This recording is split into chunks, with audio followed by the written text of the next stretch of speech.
नमस्कार, वेलकम है आप सभी का हमारे YouTube channel science classes bye Shivam sir में। तो इस साइंस की क्लास में मैंने एक सीरीज स्टार्ट की है जिसका नाम है आरआरबी ग्रुप डी 2025। तो इस सीरीज में मैंने पहला टॉपिक आप लोगों को पढ़ा दिया था। जिन स्टूडेंट्स ने वो टॉपिक नहीं पढ़ा है तो उस वीडियो का लिंक मैं आज के इस वीडियो के डिस्क्रिप्शन में दे दूंगा, तो आप पढ़ सकते हैं। तो आज का जो हमारा टॉपिक है वो बायोलॉजी के कुछ मोस्ट इम्पॉर्टेंट क्वेश्चनों के कलेक्शन का है।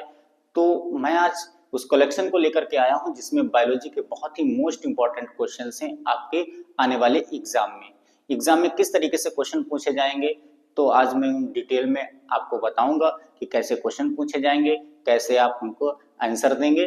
तो जितनी अच्छी तरीके से आप इस वीडियो को देखेंगे, पढ़ेंगे, समझेंगे तो उतनी बेहतर तरीके से आप एग्जाम में क्वेश्चनों को समझ पाएंगे और अच्छी से अच्छी तरीके से क्वेश्चनों को हल कर पाएंगे। चलिए वीडियो को शुरू करते हैं।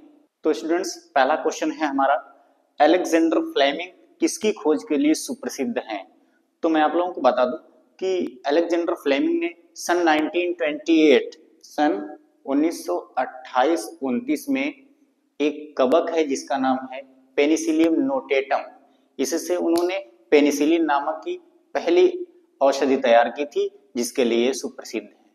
तो पहला ऑप्शन है आपका पेनिसिलिन, दूसरा ऑप्शन है प्रोटीन, तो सी ऑप्शन है जीवाणु एंड डी ऑप्शन है एक्सरे।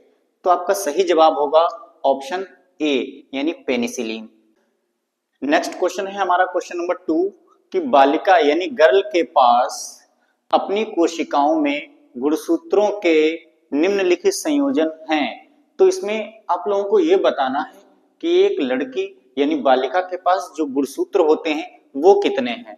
तो आइए इसको समझ लेते हैं पहले कि गुणसूत्र दो प्रकार के होते हैं। गुणसूत्र दो प्रकार के होते हैं। नंबर 1 ऑटोसोम्स और नंबर 2 लिंग गुणसूत्र। लिंग गुणसूत्र तो ऑटोसोम्स में 22 जोड़ी होंगे, 22 जोड़ी यानी 22 जोड़ी या 44 गुणसूत्र। 44 गुणसूत्र ये नर और मादा दोनों में, नर और मादा दोनों में समान होंगे। दोनों में कैसे होंगे? समान होंगे, यानी चाहे मेल हो या फीमेल हो दोनों में ऑटोसोम्स की संख्या बराबर होगी यानी समान होगी। जो एक जोड़ी होते हैं लिंग गुणसूत्र, एक जोड़ी या 2 गुणसूत्र, ठीक है, तो ये नर में अलग होते हैं और मादा में अलग होते हैं। नर में होते हैं XY और मादा में होते हैं XX। तो क्वेश्चन आपसे ये पूछ रहा है कि एक बालिका यानी गर्ल्स के पास अपनी कोशिकाओं में गुणसूत्रों के निम्नलिखित संयोजन क्या हैं, ठीक है। तो 22 जोड़ी यानी 44 जो हैं वो तो ऑटोसोम्स नर और मादा दोनों में समान होते हैं। तो हमें पहला ऑप्शन कॉमन मिल गया है कि 44 अगर है, नर हो चाहे मादा हो दोनों में बराबर है। तो लड़की की बात कर रहा है तो लड़की में यानी मादा में कौन से, अभी मैंने बताया गुणसूत्र XX होते हैं। तो 44 प्लस XX यानी गुणसूत्रों की संख्या कितनी होती है? 46 होती है मनुष्य में। मनुष्य की प्रत्येक कोशिका में 46 गुणसूत्र होते हैं, ठीक है, यानी 23 जोड़ी यानी 46 गुणसूत्र होते हैं। तो इन 46 गुणसूत्रों में 44 तो नर मादा दोनों में बराबर होते हैं और नर में XY और मादा में XX होते हैं। तो बात कर रहा है, क्वेश्चन क्या कह रहा है कि एक बालिका में यानी गर्ल्स में, तो गर्ल्स में क्या होगा? जाहिर सी बात है मादा है गर्ल्स तो उसमें XX गुणसूत्र होंगे। तो 44 प्लस XX बनेगा, क्या बनेगा? 44 यानी नर मादा दोनों में बराबर होते हैं और प्लस चूंकि गर्ल्स है लड़की है तो XX होंगे, यानी 44 45 46 टोटल कितने हो गए? 46 गुणसूत्र क्रोमोसोम हो गए। तो इसमें कौन सा ऑप्शन सही है आपका? 44 ऑटोसोम्स प्लस XY, ये तो गलत है, ये तो मेल की बात हो गई, चूंकि फीमेल की बात हो रही है यानी बालिका की, गर्ल्स की। ऑटोसोम्स प्लस XX 22 ऑटोसोम्स, तो 22 23 24 ही गुणसूत्र हो जाए रह जाएंगे और होते कितने हैं? 44। तो ये भी आपका ऑप्शन गलत हो गया। नेक्स्ट है 44 ऑटोसोम्स प्लस XX, तो सही जवाब आपका कौन सा होगा? ऑप्शन नंबर सी, यानी 44 ऑटोसोम्स प्लस XX लिंग गुणसूत्र। और डी वाला 22 ऑटोसोम्स प्लस XY, तो ये भी आपका गलत हो जाएगा। तो सही जवाब है आपका ऑप्शन नंबर सी, यानी 44 ऑटोसोम्स प्लस XX लिंग गुणसूत्र। तीसरा क्वेश्चन है हमारा, निम्नलिखित में से कौन सा परजीवी के रूप में पौधों से पोषण प्राप्त करता है? यानी निम्नलिखित में से कौन से, जो ऑप्शन दिए हैं उनमें से वो कौन सा परजीवी है जो पौधों से पोषण प्राप्त करता है? इसमें मेन चीज क्या कह रहा है कि पौधों से पोषण प्राप्त करता है, पौधों से पोषण। ठीक है, तो पहला ऑप्शन जो आपका है मलेरिया परजीवी। जो मलेरिया परजीवी है प्लाज्मोडियम वाइवैक्स, वो क्या करता है, वो जंतुओं से अपना जीवन यापन करता है, जंतुओं से पोषण प्राप्त करता है। तो इसमें बात हो रही है पौधों से पोषण प्राप्त करता है, तो मलेरिया परजीवी, ये तो इसमें गलत हो गया। तो बी ऑप्शन है ब्रायोफिलम। ये पौधे ऐसे होते हैं जो कि बारहमासी पौधे होते हैं और शुष्क परिस्थितियों में भी उच्च तापमान को सहन करने की क्षमता रखते हैं। तो ये वाला भी गलत हो गया, क्योंकि ये इससे इसका भी कोई मतलब नहीं है।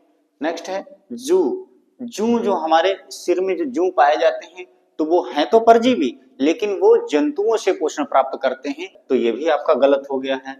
नेक्स्ट एंड लास्ट जो है हमारा अमरबेल। सही जवाब होगा आपका ऑप्शन डी, यानी अमरबेल। ये कैसा पौधा है? ये परजीवी पौधा है जो कि अन्य पौधों पर रह करके अपना जीवन यापन करता है। नेक्स्ट क्वेश्चन है हमारा क्वेश्चन नंबर 4। क्या कह रहा है क्वेश्चन, निम्नलिखित में से कौन सी एक स्वैच्छिक क्रिया नहीं है? तो मैं आप लोगों को बता दूं कि क्रियाएं दो प्रकार की होती हैं, एक स्वैच्छिक क्रिया और एक अनैच्छिक क्रिया। स्वैच्छिक क्रियाएं वे क्रियाएं होती हैं जिन पर हमारे मस्तिष्क का पूर्ण नियंत्रण होता है, जैसे चलना फिरना, खाना पीना, उठना बैठना, ये सभी क्या है, ये सभी स्वैच्छिक क्रियाएं हैं, यानी जो हमारी इच्छा के अनुसार हो रही हैं। और जो अनैच्छिक क्रियाएं हैं जिन पर हमारे मस्तिष्क का कोई नियंत्रण नहीं होता है, अर्थात जो स्वतः ही होती रहती है हमारे जीवन में, जैसे छींकना, खांसना। ठीक है, तो इन पर हमारा कोई नियंत्रण नहीं होता है, तो ये कैसी क्रियाएं हो गई? ये सभी अनैच्छिक क्रियाएं हो गई। तो क्वेश्चन एक बार फिर से समझ लेते हैं कि क्वेश्चन क्या कह रहा है। क्वेश्चन कह रहा है कि निम्नलिखित में से कौन सी एक स्वैच्छिक क्रिया नहीं है? तो चलिए समझ लेते हैं। पहला ऑप्शन है कुर्सी हिलाना। पहला ऑप्शन है कुर्सी हिलाना, तो ये एक स्वैच्छिक क्रिया हो गई, कुर्सी तो हम अपने मन से हिला सकते हैं। ठीक है, तो ये आपका क्वेश्चन गलत हो गया। दूसरा है वस्तु उठाना, तो ये भी एक स्वैच्छिक क्रिया हो गई है। ठीक है, क्योंकि हम कोई भी वस्तु उठा सकते हैं अपनी इच्छा के अनुसार। ठीक है, तो ये वाला भी क्वेश्चन आपका गलत हो गया है। नेक्स्ट है हृदय गति। हृदय गति ये स्वैच्छिक क्रिया नहीं है, इस पर हमारे मस्तिष्क का कोई नियंत्रण नहीं है, ये हमारे हिसाब से नहीं धड़केगा हृदय। ठीक है, तो ये एक अनैच्छिक क्रिया हो गई जो ऑटोमेटिक होती रहती है, स्वतः ही होती रहती है। तो ये सही जवाब आपका कौन सा है? ऑप्शन सी, यानी हृदय गति। और डी ऑप्शन है दौड़ना, तो ये भी एक स्वैच्छिक क्रिया हो गई, इसीलिए ये ऑप्शन गलत हो गया। तो सही जवाब है आपका ऑप्शन सी, यानी हृदय गति। नेक्स्ट क्वेश्चन है हमारा क्वेश्चन नंबर 5। क्या कह रहा है क्वेश्चन, आइए समझते हैं। क्वेश्चन कह रहा है कि एक पौधे में पुष्प का कौन सा भाग बीज में परिवर्तित होता है? तो सबसे पहले एक पुष्प का डायग्राम समझ लेते हैं थोड़ा शॉर्ट में।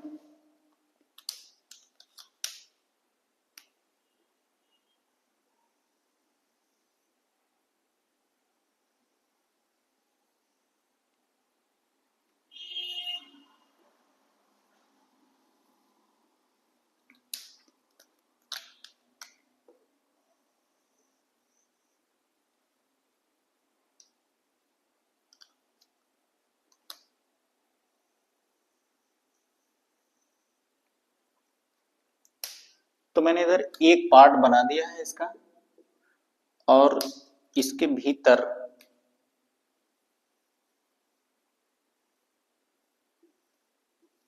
ये संरचना है। तो मैं थोड़ा शॉर्ट में इसके नाम भी डाल देता हूं। ये है वर्तिकाग्र, वर्तिकाग्र जिस पे परागकण पहुंचते हैं परागण की प्रक्रिया में। और ये है पुंकेसर, पुंकेसर। और ये है दलपुंज। तो इसका कोई रोल ही नहीं है इसमें। यह है अंडाशय, यह है बीजांड।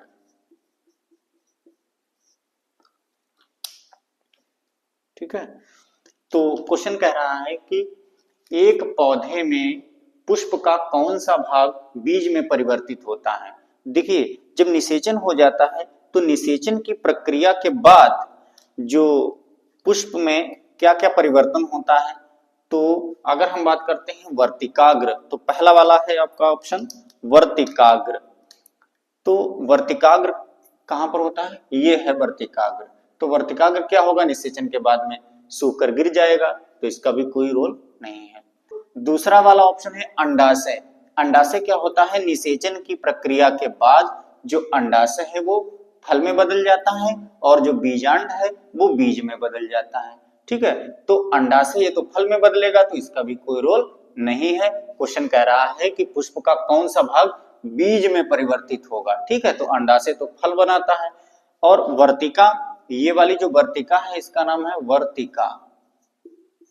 वर्तिका ये भी क्या होगी, निषेचन की प्रक्रिया के बाद ये सूखकर गिर जाएगी, तो ये भी आपका ऑप्शन गलत हो गया। जो बीजांड है, ये ऑप्शन डी, ये आपका सही है कि बीजांड जो है वो किसमें बदल जाता है, बीज में बदल जाता है निषेचन की प्रक्रिया के बाद। ठीक है, तो सही जवाब आपका होगा बीजांड। तो नेक्स्ट क्वेश्चन है हमारा क्वेश्चन नंबर 6। क्या कह रहा है क्वेश्चन, आइए समझते हैं। फिल इन द ब्लैंक्स, आनुवांशिक लक्षणों के वाहक हैं। तो सबसे पहले मैं एक चित्र बना लेता हूं, तो चित्र के माध्यम से समझते हैं कि सभी जीवों की कोशिकाओं में केंद्रक पाया जाता है, केंद्रक के अंदर केंद्रिका होती है, और क्रोमैटिन जाल होता है, जिसको इंग्लिश में बोलते हैं क्रोमैटिन नेटवर्क। ये क्रोमैटिन नेटवर्क टूट करके गुणसूत्र बना लेता है। टूट करके क्या बना लेगा, गुणसूत्र बना लेता है।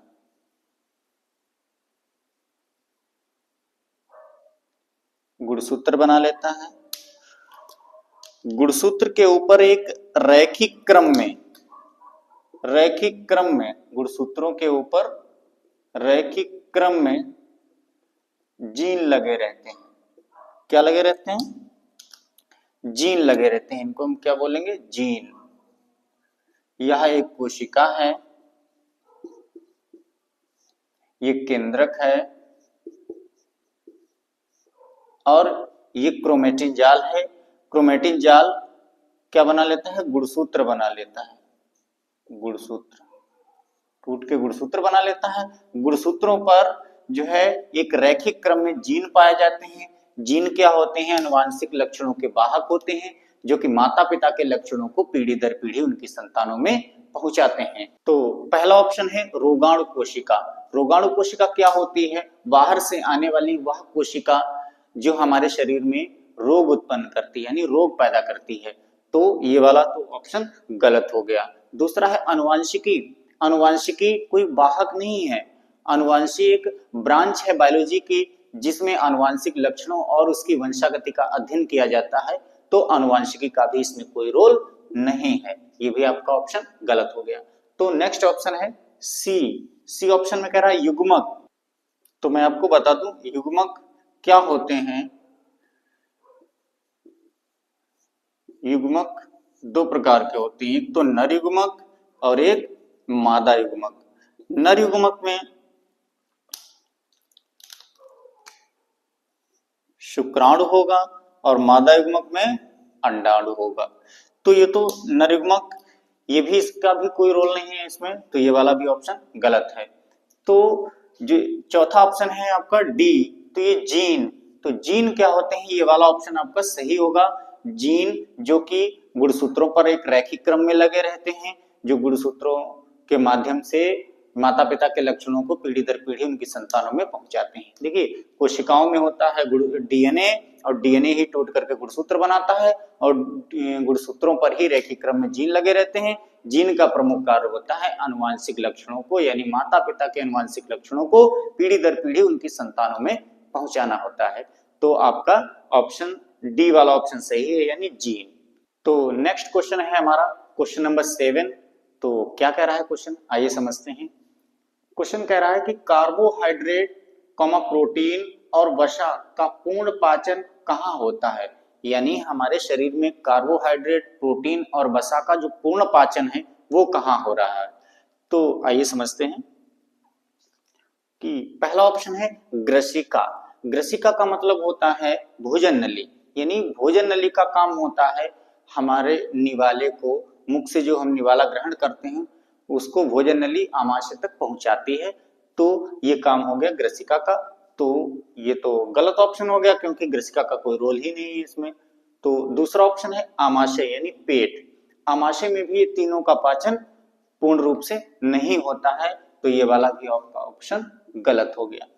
सी ऑप्शन है छोटी आंत। छोटी आंत को इंग्लिश में बोलते हैं स्मॉल इंटेस्टाइन। ये एलिमेंट्री कैनाल यानी आहार नाल का सबसे बड़ा भाग होता है। इसकी लंबाई लगभग 6 से 6.5 मीटर तक होती है। 6 से 6.5 मीटर तक लंबी होती है। इसी में कार्बोहाइड्रेट, प्रोटीन और वसा तीनों का पूर्ण रूप से पाचन होता है। तो आपका डी ऑप्शन है बड़ी आंत। बड़ी आंत जो है ये छोटी आंत से भी छोटी होती है, तो ये ऑप्शन भी आपका गलत हो गया, इसमें भी नहीं होती है। तो छोटी आंत जो कि आहार नाल का सबसे बड़ा भाग होता है, इसमें ही कार्बोहाइड्रेट, प्रोटीन और वसा का पूर्ण पाचन होता है। नेक्स्ट क्वेश्चन है हमारा क्वेश्चन नंबर 8। तो क्या कह रहा है क्वेश्चन, आइए समझते हैं। क्वेश्चन है निम्नलिखित में कौन सा पुरुषों में प्राथमिक जनन अंग है। यानी पुरुषों में पूछ रहा है कि प्राथमिक जनन कौन सा है। तो इसके लिए हमें नर जनन तंत्र का पहले चित्र बनाना होगा। तो चित्र के माध्यम से आइए समझते हैं इसको।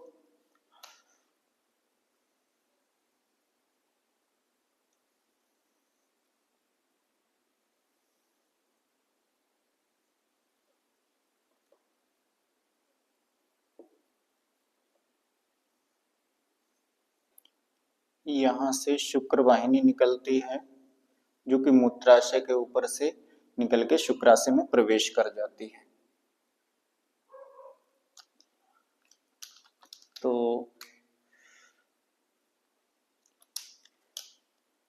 और यहां पर एक ग्रंथिल रचना होती है, ये जिसको हम बोलते हैं प्रोस्टेट ग्लैंड। प्रोस्टेट ग्रंथि, ठीक है। ये क्या है, ये है वृषण। ये क्या है, शुक्राशय। शुक्राशय। और ये क्या है, शुक्र वाहिनी। शुक्र वाहिनी। तो चित्र हमारा बनके कंप्लीट हो गया है। अब हम बात कर लेते हैं एक बार क्वेश्चन की, फिर से समझ लेते हैं क्वेश्चन। क्वेश्चन कह रहा है कि निम्नलिखित में कौन सा पुरुषों में प्राथमिक जनन अंग है। तो निम्नलिखित में से, यहां पे से बढ़ा लेना, निम्नलिखित में से कौन सा पुरुषों में प्राथमिक जनन अंग है। तो प्रोस्टेट ग्रंथि ये पाई जाती है जो है मूत्राशय और स्खलन नलिका के बीच में। तो ये वीर्य का लगभग 25% भाग बनाती है, ठीक है। वीर्य का 25% भाग बनाती है, तो ये प्राथमिक जनन अंग में नहीं आएगी। तो पहला ऑप्शन आपका गलत है। दूसरा है वृषण। वृषण क्या होगा, ये इसमें शुक्राणुओं का निर्माण होता है, ठीक है। तो ये क्या होगा, ये प्राथमिक जनन होगा। वृषण जो है वो प्राथमिक जनन अंग होते हैं, इनको इंग्लिश में बोलते हैं टेस्टिस, क्योंकि इसमें नरयुग्मकों का निर्माण होता है, यानी शुक्राणुओं का निर्माण होता है। तो ये वाला ऑप्शन आपका सही होगा। तो तीसरा समझ लेते हैं शुक्र वाहिनी। शुक्र वाहिनी का क्या कार्य होता है। शुक्र वाहिनी वृषण से शुक्राणुओं को शुक्राशय में पहुंचाती है। तो ये भी प्राथमिक जनन अंग नहीं है, तो ये वाला भी गलत है। तो नेक्स्ट है शुक्राशय। शुक्राशय ये क्या करता है, ये वीर्य का लगभग 75% पार्ट बनाता है, यानी वीर्य का लगभग 75% भाग बनाता है शुक्राशय, लेकिन ये प्राथमिक जनन अंग नहीं है। तो प्राथमिक जनन अंग क्या होगा, वृषण, यानी इसमें नरयुग्मकों का निर्माण होता है, यानी शुक्राणुओं का निर्माण होता है, इसीलिए आपका ऑप्शन बी वाला ऑप्शन सही होगा, वृषण। नेक्स्ट क्वेश्चन है हमारा क्वेश्चन नंबर 9। पौधों में प्रकाश संश्लेषण के दौरान बनने वाले उत्पाद क्या हैं, यानी पौधों में जो प्रकाश संश्लेषण की प्रक्रिया होती है उसके पश्चात में पौधे में क्या क्या चीजें बनती हैं, वो चीज इसमें पूछ रहा है।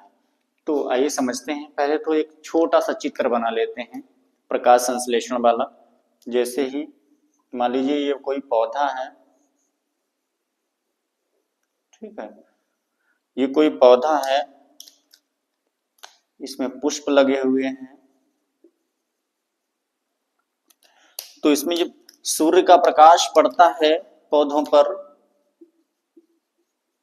सूर्य का प्रकाश जब पड़ेगा तो क्या होगा, इसमें प्रक्रिया होगी प्रकाश संश्लेषण। प्रकाश संश्लेषण की प्रक्रिया होगी। तो प्रकाश संश्लेषण में सबसे पहले तो हम पौधे में क्या डालते हैं, जल डालते हैं, यानी H2O पानी डालते हैं। उसके बाद में जो हम लोग CO2 कार्बन डाइऑक्साइड छोड़ते हैं वो पौधे ग्रहण कर लेते हैं। तो जो हमने CO2 छोड़ी है वो पौधे ने ग्रहण कर ली है, ठीक है। तो जैसे ही सूर्य के प्रकाश और क्लोरोफिल की उपस्थिति में ये क्या करेंगे, प्रकाश संश्लेषण की प्रक्रिया करेंगे, जिसके फलस्वरूप क्या बनाएंगे, ये देखिए अभी यहाँ पे जो हमने जल दिया, पौधे को क्या दिया, जल पानी दिया, और जो हम लोगों ने CO2 छोड़ी थी तो वो भी पौधे ने ग्रहण कर ली। तो अब क्या बनेगा, अब बनेगा C6H12O6 प्लस ऑक्सीजन गैस मुक्त होगी, जिसको हम लोग ग्रहण कर लेंगे, ठीक है। तो अब इसको बैलेंस कर लेते हैं विक्रिया को। कार्बन यहाँ पे 6 है, यहाँ पे 1 है, 6 से गुणा कर दी, और यहाँ पे H कितने हैं, 12 है, यहाँ पे 2 है, तो 6 से गुणा कर दी, 6 दूनी 12। अब इधर वो कितने हैं, 6 और 2 8, और इधर कितने हैं, 6, 6 दूनी 12, 12 6 18, और यहाँ पे कितने हैं, 6 हैं, 12 की कमी है, तो 6 से गुणा करी, 6 दूनी 12, 12 6 18, तो ये ग्लूकोज हो गया, ग्लूकोज हो गया। और ये ऑक्सीजन हो गई जो कि श्वसन की प्रक्रिया में हम लोग ग्रहण करते हैं, ठीक है। तो ये हो गया कार्बन डाइऑक्साइड, ये हो गया जल, और बना क्या इधर, क्या क्वेश्चन कह रहा है, एक बार फिर से समझ लेते हैं। क्वेश्चन कह रहा है कि पौधों में प्रकाश संश्लेषण के दौरान बनने वाले उत्पाद, यानी जो प्रकाश संश्लेषण के दौरान जो उत्पाद बन रहे हैं वो कौन कौन से हैं, ग्लूकोज और ऑक्सीजन। तो इसमें ग्लूकोज और ऑक्सीजन वाला बी पॉइंट आपका सही होगा, ग्लूकोज और ऑक्सीजन। तो पहला वाला गलत है, ग्लूकोज जल ऑक्सीजन। सी वाला स्टार्च और ऑक्सीजन, डी वाला स्टार्च जल और ऑक्सीजन, ये सभी गलत हैं। सही जवाब है आपका ग्लूकोज और ऑक्सीजन। तो नेक्स्ट एंड लास्ट क्वेश्चन है हमारा आज के इस टॉपिक का। तो क्वेश्चन नंबर 10 क्या है क्वेश्चन, आइए समझते हैं। मानव शरीर में लाल रक्त कण यानी आरबीसी का निर्माण कहाँ होता है। तो पहले समझ लेते हैं शुरुआत कहाँ से आरबीसी का निर्माण होता है। तो मान लीजिए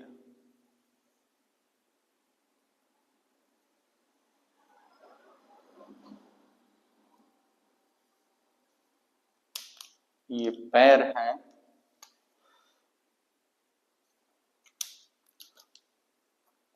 इसमें